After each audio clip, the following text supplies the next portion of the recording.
Dear students, today we will start a new chapter of class 7 in history. The name of the chapter is Tribes, Nomads and Settled Communities. Students, in previous chapter we already studied about the kings, kingdoms, different types of towns such as big towns, small towns and craft person. In this chapter we are going to study about the tribes. First of all, I would like to explain about the tribes or tribal people. Every land has its indigenous people, people whose ancestors were the original or earliest settlers of the land.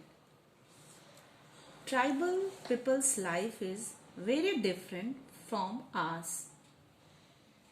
They live a primitive life that can be seen from their culture and habitat.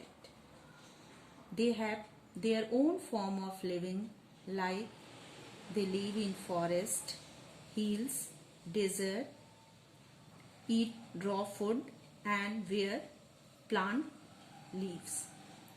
All these things make them different from the rest of the world, which is so developed and equipped with technology.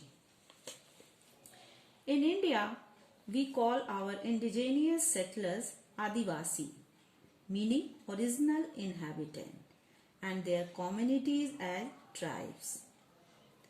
Adivasi or tribal people have been declared by the governments as a minority group in India.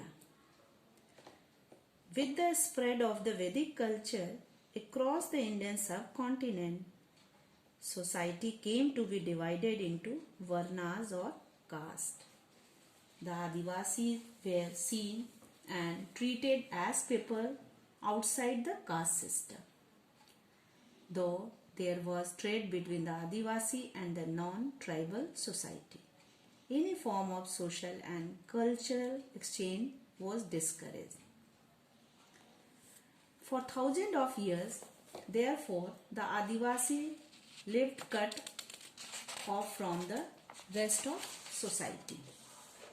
Their scheduled life led to the preservation of their social, religious and cultural practices. Many of them also retained their distinctive languages. Generally, Adivasi didn't record their history in the written form.